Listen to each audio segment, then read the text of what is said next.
Hello ಕರ್ನಾಟಕದ ಸ್ಪರ್ಧಾರ್ಥಿಗಳಿಗೆ ನಮಸ್ಕಾರಗಳು. ಈ ವಿಡಿಯೋದಲ್ಲಿ ನಾವು PDO ಮತ್ತು ವಿಲೇಜ್ ಅಕೌಂಟೆಂಟ್ಗೆ ಸಂಬಂಧಪಟ್ಟಂತಹ ಮಾಡೆಲ್ ಕ್ವಶನ್ ಪೇಪರನ್ನು ಡಿಸ್ಕಸ್ ಮಾಡೋಣ. ಅದಕ್ಕೋಸ್ಕರ ಹೊಸ ಬಂದಿರೋರು ಚಾನಲ್ಗೆ ಸಬ್ಸ್ಕ್ರೈಬ್ ಮಾಡ್ಕೊಳ್ಳಿ ಮತ್ತು ಕೊನೆಯವರೆಗೂ ನೋಡಿ. ಇದು 20ನೇ ಕ್ವಶನ್ ಪೇಪರ್ ಆಗಿದೆ. ಹಿಂದೆ ಮಾಡಿರ್ತಕ್ಕಂಥ 19 ಕ್ವಶನ್ ಪೇಪರ್ ಡಿಸ್ಕಷನ್ ಕೂಡ ನೋಡಿಕೊಡ್ರಿ. ಮೊದಲನೇ ಪ್ರಶ್ನೆ ಕೊನೆಯವರೆಗೂ ನೋಡಿ. ಒಂದೇ ಜೀನ್ 2 ಅಥವಾ ಹೆಚ್ಚಿನ ವಿಧದ ಲಕ್ಷಣಗಳನ್ನು ಏಕಕಾಲಕ್ಕೆ ನಿಯಂತ್ರಿಸುವುದರ ವಿದ್ಯಮಾನವನ್ನು ಏನೆಂದು ಕರೆಯುತ್ತಾರೆ? ಇಲ್ಲಿ ಸರಿಯಾದ ಉತ್ತರ ಆಪ್ಷನ್ ಬಿ ನೋಡಿ, ಪ್ಲಿಯೋಟ್ರಪಿ ಅಂತ ಕರೀತಾರೆ ನೋಡಿ. ಇದಕ್ಕೆ ಒಂದೇ ಜೀನ್ 2 ಅಥವಾ ಹೆಚ್ಚಿನ ವಿಧಗಳ ಲಕ್ಷಣಗಳನ್ನು ಏಕಕಾಲಕ್ಕೆ ನಿಯಂತ್ರಿಸುವುದಕ್ಕೆ ಪ್ಲಿಯೋಟ್ರಪಿ ಎಂದು ಕರೆಯಲಾಗುತ್ತದೆ. ಇನ್ನು ನ್ಯೂಟ್ರಾನನ್ನು ಕಂಡುಹಿಡಿದಂತಹ ವಿಜ್ಞಾನಿ ಯಾರು ಅಂತ ಕೇಳಿದ್ದಾರೆ. ನ್ಯೂಟ್ರಾನನ್ನು ಕಂಡುಹಿಡಿದ ವಿಜ್ಞಾನಿ. ಸೊ ಇನ್ನೂ ಯಾರು ಸಬ್ಸ್ಕ್ರೈಬ್ ಮಾಡಿಲ್ಲ ಅಂದರೆ ಸಬ್ಸ್ಕ್ರೈಬ್ ಮಾಡಿಕೊಡ್ರಿ ಮತ್ತು ಕೊನೆವರೆಗೂ ನೋಡಿ. ಇಲ್ಲಿ ಆಪ್ಷನ್ ಡಿ ನೋಡಿ, ಜೇಮ್ಸ್ ಚಾಡ್ವಿಕ್ ರವರು ಈ ಒಂದು ನ್ಯೂಟ್ರಾನನ್ನು ಕಂಡುಹಿಡಿದಂತಹ ವಿಜ್ಞಾನಿಯಾಗಿದ್ದಾರೆ. ನೆಕ್ಸ್ಟ್, ಕೆಳಗಿನವುಗಳಲ್ಲಿ ಯಾವುದು ಮೋಡಗಳ ಪ್ರಕ್ಷೇಪವಲ್ಲ ಅಂತ ಕೇಳಿದ್ದಾರೆ ನೋಡಿ. ಮೋಡಗಳ ಪ್ರಕ್ಷೇಪವಲ್ಲ, ಮೋಡಗಳಿಂದ ಆಗುವುದಲ್ಲ ಅಂತ. ಇಲ್ಲಿ ಆಪ್ಷನ್ ಬಿ ನೋಡಿ, ಕಾವಳ ಅನ್ನುವಂಥದ್ದು ಮೋಡದಿಂದ ಆಗುವುದಿಲ್ಲ. ಇನ್ನು ಹಿಮ, ಆಲಿಕಲ್ಲು ಮತ್ತು ಮಳೆ ಇವು ಮೂರುಗಳು ಮೋಡಗಳಿಂದ ಆಗುತ್ತವೆ, ಸಂಭವಿಸುತ್ತವೆ. ಇನ್ನು ಮಾಂಸಖಂಡಗಳ ಸಂಕೋಚನಕ್ಕೆ ಕೆಳಗಿನ ಯಾವ ಖನಿಜಗಳ ಅವಶ್ಯಕತೆ ಇದೆ ಅಂತ ಕೇಳಿದ್ದಾರೆ ನೋಡಿ. ಸೊ ಮಾಂಸಖಂಡಗಳ ಸಂಕೋಚನಕ್ಕೆ ಅಥವಾ ಅವುಗಳು ಕೂಡಿ ಇರುವುದಕ್ಕೆ ಯಾವುದು ಅಂದರೆ ಆಪ್ಷನ್ ಎ ಮೆಗ್ನೀಷಿಯಂ ಮತ್ತು ಕ್ಯಾಲ್ಸಿಯಂ ಕಾರಣವಾಗಿರುತ್ತವೆ. ಇವೆರಡು ಅಂಶ ಮಾಂಸಖಂಡಗಳಲ್ಲಿ ಅತಿ ಹೆಚ್ಚಾಗಿ ಇರುತ್ತವೆ. ನೆಕ್ಸ್ಟ್, ಇನ್ನು ಆರ್ಚರಿ ಯಾವ ದೇಶದ ರಾಷ್ಟ್ರೀಯ ಕ್ರೀಡೆಯಾಗಿದೆ ನೋಡಿ. ಆರ್ಚರಿ ಈಗ ಬಿಲ್ಲು ಎಸೆತ ಅಂತ ಕೇಳ್ತೀವಿ, ಬಾಣ ಎಸೆತ. ಇಲ್ಲಿ ಸರಿಯಾದಂತಹ ಉತ್ತರ ಆಪ್ಷನ್ ಸಿ ನೋಡಿ, ಇದು ಭೂತಾನ್ ದೇಶದ ಒಂದು ರಾಷ್ಟ್ರೀಯ ಕ್ರೀಡೆಯಾಗಿದೆ. ನೀರಜ್ ಚೋಪ್ರಾ ಅವರು ಏನು ಹೋಗಿತಾರಲ್ಲ ಅದು ಆರ್ಚರಿ. ಪರಮಾಣುವಿನ ಕೇಂದ್ರವು ಯಾವ ಮೂಲಕಣಗಳನ್ನು ಒಳಗೊಂಡಿರುತ್ತದೆ? ಪರಮಾಣುವಿನ ಕೇಂದ್ರವು ಯಾವ ಮೂಲಕಣಗಳನ್ನು ಒಳಗೊಂಡಿರುತ್ತದೆ ಅಂತ ಅಂದರೆ ಆಪ್ಷನ್ ಎ ಪ್ರೋಟಾನ್ ಮತ್ತು ನ್ಯೂಟ್ರಾನ್ ಎರಡನ್ನು ಈ ಪರಮಾಣುವಿನ ಕೇಂದ್ರವು ಒಳಗೊಂಡಿರುತ್ತದೆ ಮತ್ತು ಹೊರಗಡೆ ಎಲೆಕ್ಟ್ರಾನ್ಸ್ ಇರ್ತವೆ. ನೆಕ್ಸ್ಟ್, ಆದಿಮಾನವ ಮೊದಲು ಕಲಿತದ್ದು ಯಾವುದನ್ನು ಈ ಕೆಳಗಿನವುಗಳಲ್ಲಿ?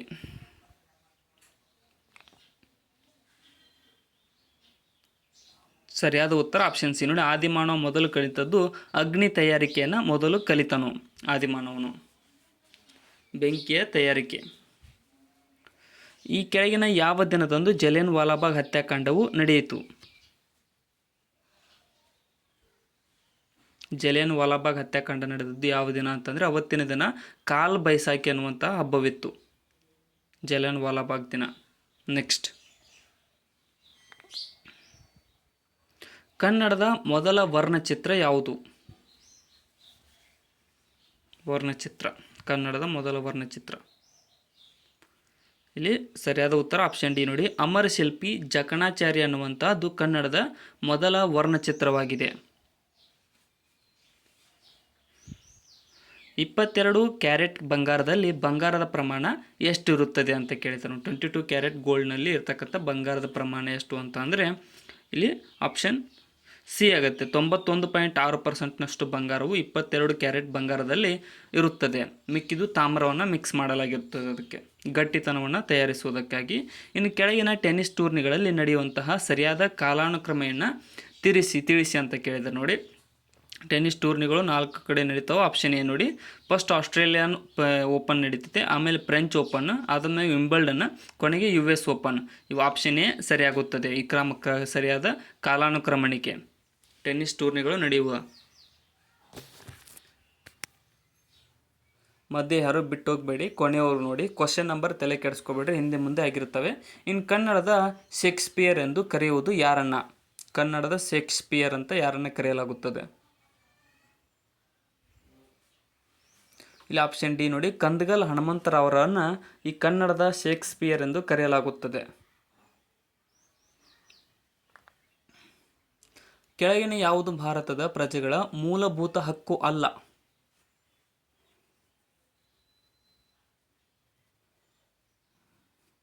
ಇಲ್ಲಿ ಆಪ್ಷನ್ ಸಿ ಉಚಿತ ಕಾನೂನು ನೆರವಿನ ಹಕ್ಕು ಅನ್ನುವಂಥದ್ದು ಭಾರತದ ಪ್ರಜೆಗಳ ಮೂಲಭೂತ ಹಕ್ಕಲ್ಲ. ಇನ್ನು ಶೋಷಣೆ ವಿರುದ್ಧ ಹಕ್ಕು, ಸಮಾನತೆ ಹಕ್ಕು, ಧಾರ್ಮಿಕ ಸ್ವಾತಂತ್ರ್ಯದ ಹಕ್ಕು 3 ಮೂಲಭೂತ ಹಕ್ಕುಗಳು.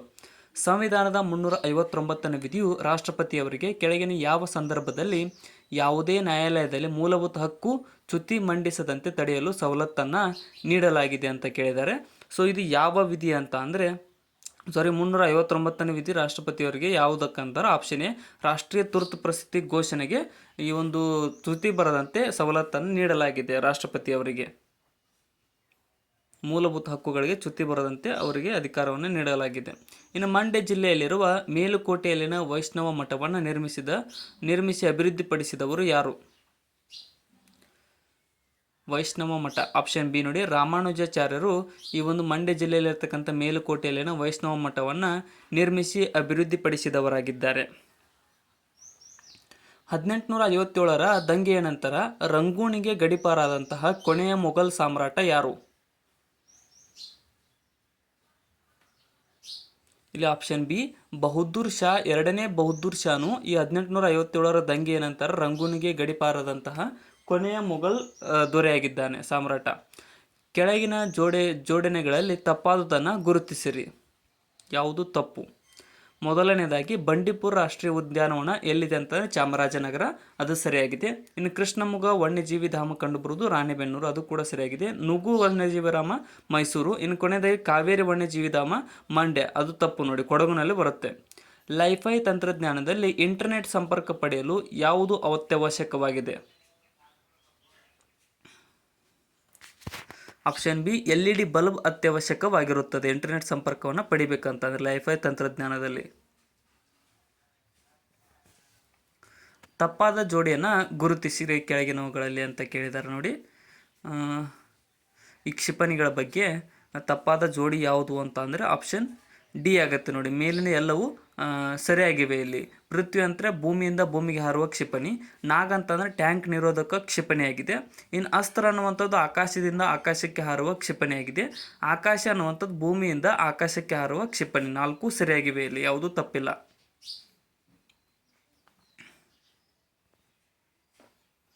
ಪಾಸ್ ಮಾಡ್ಕೊಂಡು ನೋಡ್ಕೊಡ್ರಿ ಸ್ಪೀಡ್ ಅನಿಸಿದ್ರೆ. Next question.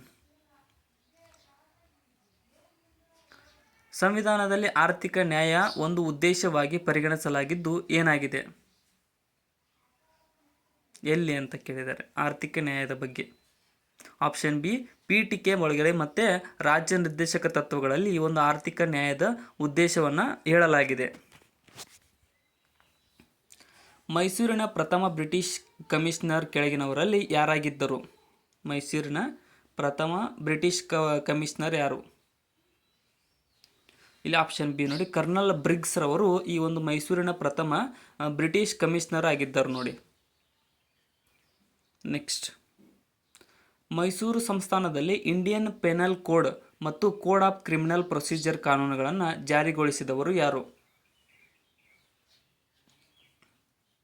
ಇವರು ಯಾರು ಅಂತ ಅಂದರೆ ಆಪ್ಷನ್ ಬಿ ಲಾರ್ಡ್ ಬೌರಿಂಗ್ ನೋಡಿ. ಬೌರಿಂಗ್ನು ಈ ಒಂದು ಮೈಸೂರಿನಲ್ಲಿ ಇಂಡಿಯನ್ ಪೆನಲ್ ಕೋಡ್ ಮತ್ತು ಕೋಡ್ ಆಫ್ ಕ್ರಿಮಿನಲ್ ಪ್ರೊಸೀಜರ್ಗಳನ್ನು ಜಾರಿಗೊಳಿಸಿದನು. ಇನ್ನು ಪ್ರಪ್ರಥಮವಾಗಿ ಜೋಲಾರ್ಪೇಟೆಯಿಂದ ಬೆಂಗಳೂರಿಗೆ ರೈಲು ಮಾರ್ಗವನ್ನು ನಿರ್ಮಾಣಗೊಂಡ ವರ್ಷ ಯಾವುದು? ಜೋಲಾರ್ಪೇಟೆಯಿಂದ ಬೆಂಗಳೂರಿಗೆ ರೈಲು ಮಾರ್ಗ ನಿರ್ಮಾಣಗೊಂಡು ಅದು ಯಾವುದಂದ್ರೆ 1859ರಲ್ಲಿ ಈ ಒಂದು ರೈಲು ಮಾರ್ಗ ನಿರ್ಮಾಣಗೊಂಡಿತು ನೋಡಿ, ಜೋಲಾರ್ಪೇಟೆಯಿಂದ ಬೆಂಗಳೂರಿಗೆ. ಇನ್ನು BL ರೈಸ್ ರವರ ಕೃತಿ ಯಾವುದು?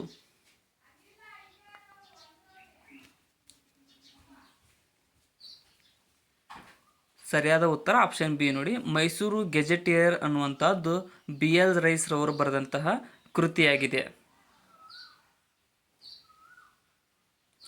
ಮಿರ್ಜಾ ಇಸ್ಮಾಯಿಲ್ ರವರ ಸಾಧನೆಯನ್ನು ಮೆಚ್ಚಿ ಮೈಸೂರಿನ ಒಡೆಯರು ನೀಡಿದಂತಹ ಬಿರುದು ಯಾವುದು?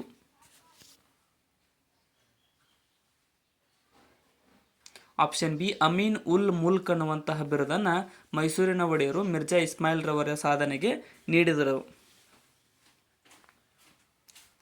1849ರಲ್ಲಿ ಬೆಳಗಾಂನಲ್ಲಿ ಪ್ರಕಟಗೊಂಡಂತಹ ಕನ್ನಡದ ಮೊದಲ ವಾರಪತ್ರಿಕೆ ಯಾವುದು? ಸರಿಯಾದ ಉತ್ತರ ಆಪ್ಷನ್ ಏನು ನೋಡಿ, ಸುಬುದ್ಧಿ ಪ್ರಕಾಶ್ ಅನ್ನುವಂತಹ ಕನ್ನಡದ ಮೊದಲ ವಾರಪತ್ರಿಕೆಯು 1849ರಲ್ಲಿ ಬೆಳಗಾಂನಲ್ಲಿ ಪ್ರಕಟಗೊಂಡಿತು. ದೂರಾಡಳಿತದ ನೆಪದಲ್ಲಿ ಬ್ರಿಟಿಷರಿಂದ ವಶಪಡಿಸಿಕೊಳ್ಳಲ್ಪಟ್ಟ ಪ್ರಾಂತ್ಯ ಯಾವುದು ಕೆಳಗಿನವುಗಳಲ್ಲಿ? ಆಪ್ಷನ್ ಎ ಅವಧ್ನ ಪ್ರಾಂತ್ಯವನ್ನು ದೂರಾಡಳಿತದ ನೆಪವನ್ನು ಒಡ್ಡಿ ಬ್ರಿಟಿಷರು ವಶಪಡಿಸಿಕೊಂಡರು. ಸಾಮಾನ್ಯ ಮನುಷ್ಯನ ರಕ್ತದ pH ಮೌಲ್ಯ ಎಷ್ಟಿರುತ್ತದೆ? ರಕ್ತದ pH ಮೌಲ್ಯ ಸರಿಯಾದ ಉತ್ತರ ಆಪ್ಷನ್ ಸಿ ನೋಡಿ, 7.35ರಿಂದ 7.45ರವರೆಗೆ ಈ ಒಂದು ಸಾಮಾನ್ಯ ಮನುಷ್ಯನ ರಕ್ತದ pH ಮೌಲ್ಯವಿರುತ್ತದೆ.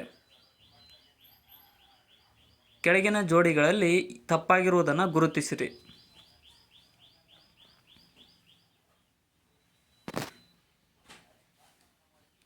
ಇಲ್ಲಿ ಆಪ್ಷನ್ ಡಿ ನೋಡಿ, ರೋಮ್ ಅನ್ನೋದು ಡ್ಯಾನೋಬ್ ನದಿಯ ದಂಡೆಯಲ್ಲಿಲ್ಲ, ಅದು ತಪ್ಪು. ಇನ್ನು Mississippi, Chicago, black, Cape town ಮತ್ತು ಪ್ಯಾರಿಸ್ ಚೀನ್ ಸರಿಯಾಗಿವೆ. ಪಶ್ಚಿಮದಲ್ಲಿ ಸೂರ್ಯೋದಯವಾಗುವ ಗ್ರಹಗಳು ಯಾವುವು? ಪಶ್ಚಿಮದಲ್ಲಿ ಸೂರ್ಯ ಹುಟ್ಟುವಂತಹ ಗ್ರಹಗಳು ಅಂದರೆ ಉಲ್ಟಾ ತಿರುಗ್ತಾವೆ ನನಗೆ, ಅವು ಯಾವುವು ಅಂತ ಅಂದರೆ ಆಪ್ಷನ್ ಬಿ ಶುಕ್ರ ಮತ್ತು ಯುರೇನಸ್ ಗ್ರಹಗಳು ಪಶ್ಚಿಮದಲ್ಲಿ ಸೂರ್ಯನನ್ನು ಪಡೆಯುತ್ತವೆ ಅಥವಾ ಉಂಟು ಮಾಡುತ್ತವೆ. ಶುಕ್ರ ಮತ್ತು ಯುರೇನಸ್. ಟೈಟಾನ್ ಯಾವ ಗ್ರಹದ ಅತಿ ದೊಡ್ಡ ಉಪಗ್ರಹವಾಗಿದೆ?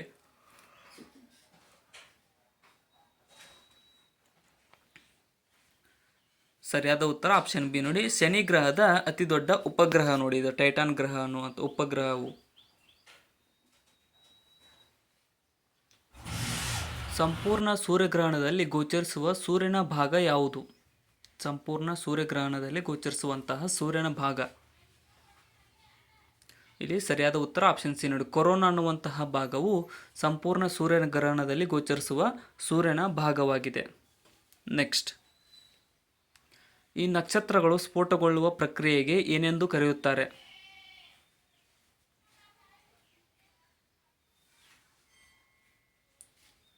ಇಲ್ಲಿ ಆಪ್ಷನ್ ಡಿ ನೋಡಿ, ಸೂಪರ್ನೋವಾ ಎಂದು ಕರೆಯಲಾಗುತ್ತದೆ. ನಕ್ಷತ್ರಗಳು ಸ್ಫೋಟಗೊಳ್ಳುವ ಪ್ರಕ್ರಿಯೆಗೆ ಸೂಪರ್ನೋವಾ ಎಂದು ಕರೆಯಲಾಗುತ್ತದೆ. ಸೂರ್ಯನಿಗೆ ಅತ್ಯಂತ ಸಮೀಪವಿರುವಂತಹ ನಕ್ಷತ್ರ ಯಾವುದು? ಸೂರ್ಯನಿಗೆ ಅತಿ ಸಮೀಪವಾದ ನಕ್ಷತ್ರ. ಸರಿಯಾದ ಉತ್ತರ ಆಪ್ಷನ್ ಸಿ ನೋಡಿ, ಪೋಲ್ ಸ್ಟಾರ್ ಅನ್ನುವಂತಹ ನಕ್ಷತ್ರವು ಸೂರ್ಯನಿಗೆ ಅತ್ಯಂತ ಸಮೀಪವಿರುವ ನಕ್ಷತ್ರವಾಗಿದೆ. ಪೋಲ್ ಸ್ಟಾರ್ ನಕ್ಷತ್ರ. ನೆಕ್ಸ್ಟ್, ಪ್ರತ್ಯೇಕ ಮತದಾರ ವರ್ಗದ ಮೂಲಕ ಧರ್ಮವಾರು ಪ್ರಾತಿನಿಧ್ಯ ಪದ್ಧತಿಯನ್ನು ಪರಿಚಯಿಸಿದ ಕಾಯ್ದೆ ಯಾವುದು? ಸಪ್ರೇಟ್ ಎಲೆಕ್ಟೋರೇಟ್ ಅಂತ ಕರಿತೇವೆ. ಇಲ್ಲಿ ಆಪ್ಷನ್ ಸಿ ನೋಡಿ, 1909ರ ಮೆಂಟೋ ಮಾರ್ಲೆ ಸುಧಾರಣೆ ಕಾಯ್ದೆಯು ಈ ಒಂದು ಪ್ರತ್ಯೇಕ ಎಲೆಕ್ಟೋರೇಟ್ ಕಾಯ್ದೆಯನ್ನು ಪ್ರಾರಂಭಿಸಿತು, ಮತದಾರ ಪ್ರತ್ಯೇಕ ವರ್ಗವನ್ನು. ಈ ಕೆಳಗಿನ ಸಂವಿಧಾನದ ವಿವಿಧ ಲಕ್ಷಣಗಳು ಹಾಗೂ ಅವುಗಳನ್ನು ಎರವಲು ಪಡೆದ ದೇಶಗಳ ಜೋಡಣೆ ನೀಡಲಾಗಿದ್ದು ತಪ್ಪಾದ ಜೋಡಣೆಯನ್ನು ಗುರುತಿಸಿರಿ. ಇಲ್ಲ ಆಪ್ಷನ್ ಡಿ ನೋಡಿ, ರಾಜ್ಯಸಭೆಗೆ ಸದಸ್ಯರ ನಾಮನಿರ್ದೇಶನ ದಕ್ಷಿಣ ಆಫ್ರಿಕಾದಿಂದ ಪಡೆದುಕೊಂಡಿಲ್ಲ, ಅದು ತಪ್ಪು. ಮಿಕ್ಕಿದ 3 ಸರಿಯಾಗಿದ್ದಾವೆ. ಸ್ಪೀಡ್ ಅನಿಸಿದ್ರೆ ಪಾಸ್ ಮಾಡ್ಕೊಂಡು ನೋಡ್ಕೊಡ್ರಿ. ನೆಕ್ಸ್ಟ್ ಕ್ವಶನ್, ಸಹಕಾರ ಸಂಘಗಳ ಐಚ್ಛಿಕ ನಿರ್ವಹಣೆ ಹಾಗೂ ಸ್ವಾಯತ್ತ ಕಾರ್ಯನಿರ್ವಹಣೆಯ ಅವಕಾಶವನ್ನು ಯಾವ ವಿಧಿಯಡಿ ಪ್ರೋತ್ಸಾಹಿಸಲಾಗಿದೆ? ಆಪ್ಷನ್ ಬಿ 43B ವಿಧಿಯಡಿಯಲ್ಲಿ ಈ ಒಂದು ಸಹಕಾರ ಸಂಘಗಳ ಐಚ್ಛಿಕ ನಿರ್ವಹಣೆ ಹಾಗೂ ಸ್ವಾಯತ್ತ ಕಾರ್ಯನಿರ್ವಹಣೆಯ ಅವಕಾಶವನ್ನು ಪ್ರೋತ್ಸಾಹಿಸಲಾಗಿದೆ. ಈ ಕೆಳಗಿನವುಗಳಲ್ಲಿ ಯಾವುದು ಸ್ಟ್ಯಾಗ್ಫ್ಲೇಷನ್ ಆರ್ಥಿಕತೆಯ ಲಕ್ಷಣವಲ್ಲ? ಸ್ಟ್ಯಾಗ್ಫ್ಲೇಷನ್ ಆರ್ಥಿಕತೆಯ ಲಕ್ಷಣವಲ್ಲ ಅಂತ ಕೇಳಿದ್ದಾರೆ. ಇಲ್ಲಿ ಆಪ್ಷನ್ ಡಿ ನೋಡಿ, ಉತ್ಪಾದನೆಯಲ್ಲಿ ಹೆಚ್ಚಳ ಆಗುವುದಿಲ್ಲ ಸ್ಟ್ಯಾಗ್ಫ್ಲೇಷನ್ ಆದಾಗ, ಮತ್ತು ಉದ್ಯೋಗ ಅವಕಾಶಗಳ ಅಭಿವೃದ್ಧಿ ಇವೆರಡು ತಪ್ಪಾಗಿದ್ದಾವೆ ನೋಡಿ. ಬೆಲೆಗಳ ಹೆಚ್ಚಳ ಅದು ಸರಿಯಾಗಿದೆ. ಇನ್ನು ಕೈಗಾರಿಕೆ ಹೂಡಿಕೆಗಳಲ್ಲಿ ಹೆಚ್ಚಳವಿಲ್ಲ. 1 ಮತ್ತು 3 ಸರಿಯಾಗಿವೆ. ನಿಫ್ಟಿ ಇಂಡೆಕ್ಸ್ ಭಾರತಕ್ಕಿದ್ದಂತೆ ಕೋಸ್ಪಿ ಇಂಡೆಕ್ಸ್ ಸಂಬಂಧಿಸಿರುವುದು ಯಾವ ದೇಶಕ್ಕೆ? ನಿಫ್ಟಿ ಅಂದರೆ ಟಾಪ್ 50 ಕಂಪನಿಗಳು ಸ್ಟಾಕ್ ಮಾರ್ಕೆಟ್ನಲ್ಲಿ. ಇಲ್ಲಿ ಆಪ್ಷನ್ ಸಿ ನೋಡಿ, ಇದು ದಕ್ಷಿಣ ಕೊರಿಯಾದಲ್ಲಿ ಕೋಸ್ಪಿ ಅಂತ ಇರುತ್ತೆ. ಭಾರತದಲ್ಲಿ ನಿಫ್ಟಿ ಹೆಂಗೋ ದಕ್ಷಿಣ ಕೊರಿಯಾದಲ್ಲಿ ಕೋಸ್ಪಿ. ಮಧ್ಯಂತರ ಬಜೆಟನ್ನು ಹೀಗೂ ಕರೆಯುತ್ತಾರೆ.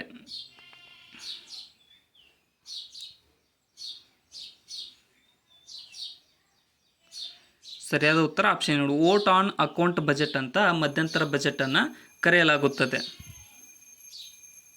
ನೆಕ್ಸ್ಟ್, ಕೆಳಗಿನವುಗಳಲ್ಲಿ ತಪ್ಪಾದ ಜೋಡಿನೆ ತಿಳಿಸಿ ಅಂತ ಕೇಳಿದ್ದಾರೆ ನೋಡಿ. So rice technology park Karatagi ಇದು ಸರಿಯಾಗಿದೆ. ಇನ್ನು ತೆಂಗು ಟೆಕ್ನಾಲಜಿ ಪಾರ್ಕ್ ತಿಪಟೂರು ಇದು ಕೂಡ ಸರಿಯಾಗಿದೆ. ಇನ್ನು ತೊಗರಿ ಟೆಕ್ನಾಲಜಿ ಪಾರ್ಕ್ ಕಲಬುರಗಿ ಅದು ಕೂಡ ಸರಿಯಾಗಿದೆ. ಇನ್ನು ಕೊನೆಯದಾಗಿ ಮೆಕ್ಕೆಜೋಳ ಟೆಕ್ನಾಲಜಿ ಪಾರ್ಕ್ ಬೀದರ್ ಅಲ್ಲ, ಇದು ರಾಣೆಬೆನ್ನೂರು ಆಗಬೇಕು. ಆಪ್ಷನ್ ಡಿ ತಪ್ಪಾಗಿದೆ ನೋಡಿ. ಇಲ್ಲಿ ಸೊ ಇನ್ನೂ ಯಾರು ಸಬ್ಸ್ಕ್ರೈಬ್ ಮಾಡಿಲ್ಲ ಅಂದರೆ ಸಬ್ಸ್ಕ್ರೈಬ್ ಮಾಡಿಕೊಡ್ರಿ ಮತ್ತು ಕೊನೆಯವರೆಗೂ ನೋಡಿ. ನೆಕ್ಸ್ಟ್ ಕ್ವಶನ್, ವಿಜಯನಗರದ ಯಾವ ರಾಜನು ತನ್ನ ಸೈನಿಕರ ಯುದ್ಧ ಕೌಶಲ್ಯಗಳನ್ನು ಹೆಚ್ಚಿಸಲು ಟರ್ಕಿಯ ನಿಪುಣರನ್ನು ನೇಮಕ ಮಾಡಿದ್ದನು? ಇಲ್ಲಿ ಆಪ್ಷನ್ ಬಿ, 1ನೇ ದೇವರಾಯನು ಟರ್ಕಿಯಿಂದ ಸೈನಿಕರನ್ನು ನೇಮಕ ಮಾಡಿದ್ದನು ಯುದ್ಧ ಕೌಶಲ್ಯಗಳನ್ನು ಹೆಚ್ಚುವ ಸಲುವಾಗಿ. ಕೆಳಕಂಡ ಹೇಳಿಕೆಗಳನ್ನು ವಿಚಾರ ಮಾಡಿ, ಮೇಲ್ಕಂಡ ಹೇಳಿಕೆಗಳಲ್ಲಿ ಸರಿಯಾದವುದು ಯಾವುವು ಅಂತ ಕೇಳಿದ್ದಾರೆ. ಇಲ್ಲಿ ಎರಡು ಆಪ್ಷನ್ ನೋಡ್ತಾ ಇದ್ದರೆ ಎರಡೂ ಕೂಡ ಸರಿಯಾಗಿವೆ. ಜಾಗತಿಕವಾಗಿ ತೈಲಗಳ ಬೆಲೆ ಹೆಚ್ಚಳವು ಭಾರತದ ಚಾಲ್ತಿ ಖಾತೆ ಕೊರತೆಯನ್ನು ಹಿಗ್ಗಿಸುತ್ತದೆ ಮತ್ತು ಹೆಚ್ಚಿನ ಚಾಲ್ತಿ ಖಾತೆ ಕೊರತೆಯು ಕರೆನ್ಸಿಯ ಮೌಲ್ಯವನ್ನು ಕುಗ್ಗಿಸುತ್ತದೆ. ಎರಡೂ ಕೂಡ ಸರಿಯಾಗಿವೆ.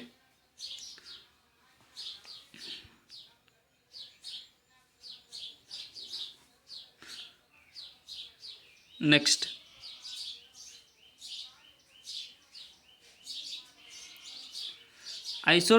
ಐಸೋಪಿಕ್ನಿಕ್ ಎಂಬುದು ಈ ಕೆಳಕಂಡವುಗಳಲ್ಲಿ ಯಾವುದಕ್ಕೆ ಅತಿ ಹತ್ತಿರದಿಂದ ಸಂಬಂಧಪಟ್ಟಿದೆ? ಐಸೋಪಿಕ್ನಿಕ್ ಅನ್ನುವಂಥದ್ದು. ಆಪ್ಷನ್ ಸಿ, ಒಂದೇ ರೀತಿಯ ಸಾಂದ್ರತೆ ಹೊಂದಿರುವ ಎರಡು ದ್ರವಗಳಿಗೆ ಈ ಒಂದು ಐಸೋಪಿಕ್ನಿಕ್ ಎಂಬುದು ಹತ್ತಿರದಿಂದ ಸಂಬಂಧವನ್ನು ಪಟ್ಟಿದೆ. ಭಾರತೀಯ ರಿಸರ್ವ್ ಬ್ಯಾಂಕ್ ಮಾಡುವ ತೆರೆದ ಮಾರುಕಟ್ಟೆ ಕಾರ್ಯಾಚರಣೆಗಳಿಂದ ಈ ಕೆಳಕಂಡ ಯಾವುದರ ಮೇಲೆ ಪರಿಣಾಮವನ್ನು ಬೀರುತ್ತದೆ? ಇಲ್ಲಿ ಸರಿಯಾದಂಥ ಉತ್ತರ ಆಪ್ಷನ್ ಸಿ ಆಗುತ್ತೆ ನೋಡಿ. ಎರಡರ ಮೇಲೂ ಪರಿಣಾಮವನ್ನು, ಹಣದುಬ್ಬರ ಮತ್ತು ಬಡ್ಡಿ ದರ ಇವೆರಡರ ಮೇಲೆಯೂ ಈ ಒಂದು ರಿಸರ್ವ್ ಬ್ಯಾಂಕ್ ಮಾಡುವ ತೆರೆದ ಮಾರುಕಟ್ಟೆ ಕಾರ್ಯಾಚರಣೆಗಳು ಪರಿಣಾಮವನ್ನು ಬೀರುತ್ತವೆ. ನೆಕ್ಸ್ಟ್ ಕ್ವಶನ್, ಕೆಳಗಿನವುಗಳಲ್ಲಿ ಯಾವುದು ಸಂವಿಧಾನಾತ್ಮಕ ಸಂಸ್ಥೆಯಲ್ಲ?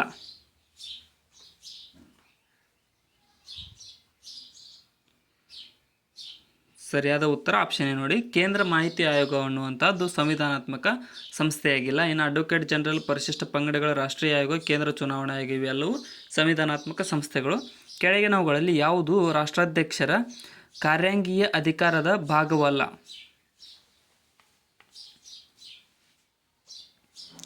ಸರಿಯಾದ ಉತ್ತರ ಆಪ್ಷನ್ ಎ ನೋಡಿ, ಉಭಯ ಸದನಗಳ ಜಂಟಿ ಅಧಿವೇಶನವನ್ನು ಕರೆಯುವುದು ಈ ಒಂದು ರಾಷ್ಟ್ರಾಧ್ಯಕ್ಷರ ಕಾರ್ಯಾಂಗೀಯ ಅಧಿಕಾರದ ಭಾಗವಾಗಿರುವುದಿಲ್ಲ.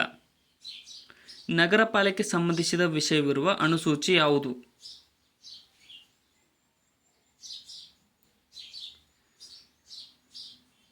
ಸರಿಯಾದ ಉತ್ತರ ಆಪ್ಷನ್ ಡಿ ನೋಡಿ, 12ನೇ ಅನುಸೂಚಿಯು ಈ ಒಂದು ನಗರ ಪಾಲಿಕೆಗೆ ಸಂಬಂಧಿಸಿದ ವಿಷಯವಿರುವ ಅನುಸೂಚಿಯಾಗಿದೆ.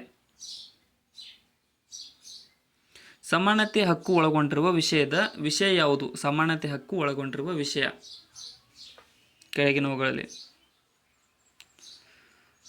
ಅಲ್ಲಿ ಆಪ್ಷನ್ ಡಿ ನೋಡಿ, ಸಮಾನ ಕೆಲಸಕ್ಕೆ ಸಮಾನ ವೇತನ ಅನ್ನುವಂಥದ್ದು ವಿಷಯವನ್ನು ಸಮಾನತೆ ಹಕ್ಕು ಒಳಗೊಂಡಿಲ್ಲ. ಮಿಕ್ಕಿದ 3 ಸಮಾನತೆ ಹಕ್ಕಿನಲ್ಲಿ ಬರುತ್ತವೆ.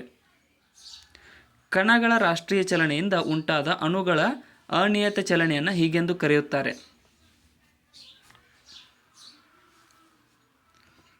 ಆಪ್ಷನ್ ಬಿ ನೋಡಿ, ಬ್ರೌನಿಯನ್ ಚಲನೆ ಎಂದು ಕರೆಯಲಾಗುತ್ತದೆ. ಈ ರೀತಿ ಚಲನೆಯನ್ನು ಬ್ರೌನಿಯನ್ ಮೋಷನ್ ಅಂತ ಇಂಗ್ಲೀಷ್ ಒಳಗಡೆ ಕರಿತೀವಿ ನಾವು. ಅಶೋಕನ ಯಾವ ಶಾಸನವು ಕಳಿಂಗದ ಮೇಲೆ ಆತನ ವಿಜಯವನ್ನು ವರ್ಣಿಸುತ್ತದೆ?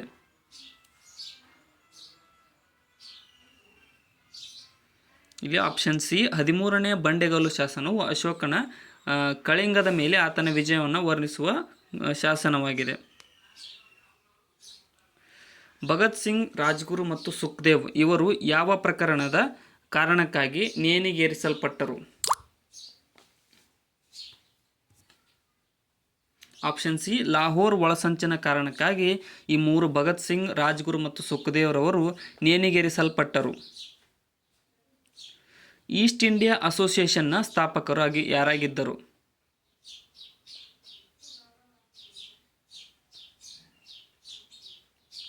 ಸರಿಯಾದ ಉತ್ತರ ಆಪ್ಷನ್ ಡಿ, ದಾದಾಬಾಯಿ ನವರೋಜಿರವರು ಈಸ್ಟ್ ಇಂಡಿಯಾ ಅಸೋಸಿಯೇಷನ್ಸ್ನ ಸ್ಥಾಪಕರಾಗಿದ್ದಾರೆ.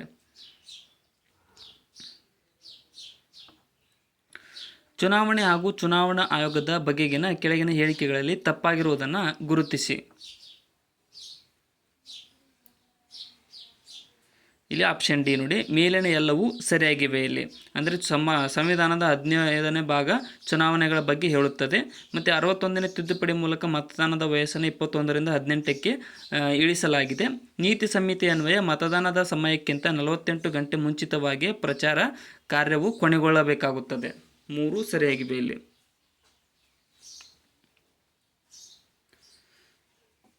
Next question. ಇನ್ನು ಆಗಾಗ ನೋಡುವ ವೆಬ್ಸೈಟ್ ವಿಳಾಸಗಳನ್ನು ಸಂಗ್ರಹಿಸಲು ಈ ಕೆಳಗಿನವರಲ್ಲಿ ಯಾವುದನ್ನು ಬಳಸಲಾಗುತ್ತದೆ? ಇಲ್ಲಿ ಆಪ್ಷನ್ ಸಿ ನೋಡಿ, ಬುಕ್ ಮಾರ್ಕನ್ನು ಬಳಸಲಾಗುತ್ತದೆ. ಪದೇ ಪದೇ ನೋಡತಕ್ಕಂಥ ವೆಬ್ಸೈಟನ್ನು ಸಂಗ್ರಹಿಸಲು ಬುಕ್ ಮಾರ್ಕನ್ನು ಬಳಸಲಾಗುತ್ತದೆ ನೋಡಿ. ಈ ಹೊಂದಿಸಿ ಬರೆಯಿರಿ, ಕೆಳಗಿನವುಗಳನ್ನು ಹೊಂದಿಸಿ ಬರೆಯಿರಿ ಅಂತ ಕೇಳಿದರೆ, ಸೊ ಇಲ್ಲಿ ಅತಿ ಸಣ್ಣ ಹಿಡುವಳಿಗಾರರು ಯಾರು ಅಂತಂದರೆ 1 ಎಕರೆಗಿಂತ ಕಡಿಮೆ ಇದ್ದವರು, 1 ಹೆಕ್ಟೇರ್ಗಿಂತ ಕಡಿಮೆ ಇದ್ದವರಿಗೆ ಅತಿ ಸಣ್ಣ ಹಿಡುವಳಿ. ಮತ್ತು ಸಣ್ಣ ಹಿಡುವಳಿಗಾರರು ಯಾರು ಅಂದರೆ 1 ರಿಂದ 2 ಹೆಕ್ಟೇರ್ಗಿಂತ ಕಡಿಮೆ ಇದ್ದವರು. ಇನ್ನು ಮಧ್ಯಮ ಹಿಡುವಳಿ ಯಾರು ಅಂತ ಅಂದರೆ 2 ರಿಂದ 4 ಹೆಕ್ಟೇರ್ವರೆಗೆ ಇದ್ದವರು. ಇನ್ನು ಬೃಹತ್ ಹಿಡುವಳಿ ಅಂತ ಅಂದರೆ 4 ರಿಂದ 10 ಎಕರೆಗಿಂತ 10 ರಿಂದ ಜಾಸ್ತಿ ಇದ್ದವರಿಗೆ ಬೃಹತ್ ಹಿಡುವಳಿಗಾರರು ಅಂತ ಕರೀತಾರೆ. ಇನ್ನು ಚೈಲ್ಡ್ ಅಲರ್ಟ್ ವರದಿಯನ್ನು ಕೆಳಗಿನ ಯಾವ ಸಂಸ್ಥೆ ಪ್ರಕಟಿಸುತ್ತದೆ? ಚೈಲ್ಡ್ ಅಲರ್ಟ್ ವರದಿಯನ್ನು ಪ್ರಕಟಿಸುವ ಸಂಸ್ಥೆ ಯಾವುದು? ಆಪ್ಷನ್ ಡಿ ನೋಡಿ, ಯುನಿಸೆಫ್ ಸಂಸ್ಥೆಯು ಈ ಒಂದು ಮಕ್ಕಳಿಗೆ ಸಂಬಂಧಪಟ್ಟಂತಹ ಚೈಲ್ಡ್ ಅಲರ್ಟ್ ವರದಿಯನ್ನು ಪ್ರಕಟಿಸುತ್ತದೆ. ಮಂಕಿ ಪಾಕ್ಸ್ ಕಾಯಿಲೆ 1970ರಲ್ಲಿ ಮೊದಲ ಬಾರಿಗೆ ಯಾವ ದೇಶದಲ್ಲಿ ಕಂಡುಬಂದಿತು?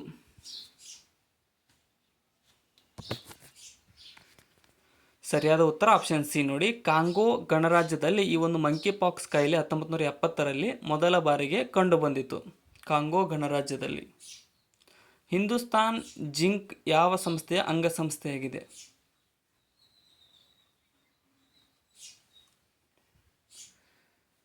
ಸರಿಯಾದ ಉತ್ತರ ಆಪ್ಷನ್ ಸಿ ನೋಡಿ, ವೇದಾಂತ್ ಲಿಮಿಟೆಡ್ ಸಂಸ್ಥೆಯ ಅಂಗಸಂಸ್ಥೆ ಇದು ಹಿಂದೂಸ್ತಾನ್ ಜಿಂಕ್ ಅನ್ನುವಂತಹ ಸಂಸ್ಥೆಯು. ಸೊ ಇಲ್ಲಿಗೆ ಈ ಕ್ವಶನ್ ಪೇಪರ್ ಮುಕ್ತಾಯಗೊಂಡಿದೆ. ಕೊನೆವರೆಗೂ ನೋಡಿದ್ದಕ್ಕೆ ಎಲ್ರಿಗೂ ಧನ್ಯವಾದಗಳು. ಮತ್ತು ಹೊಸ ಬಂದಿರೋ ಚಾನಲ್ಗೆ ಸಬ್ಸ್ಕ್ರೈಬ್ ಮಾಡ್ಕೊಳ್ಳಿ. ವಿಡಿಯೋನ ಆದಷ್ಟು ನಿಮ್ಮ ಫ್ರೆಂಡ್ಸ್ಗೂ ಕೂಡ ಶೇರ್ ಮಾಡಿ. ಮತ್ತು ಏನಾದರೂ ತಪ್ಪು ಅನಿಸಿದರೆ ಕಮೆಂಟ್ ಸೆಕ್ಷನ್ದಲ್ಲಿ ಕಮೆಂಟ್ ಕೂಡ ಮಾಡಿ. Thank you so much.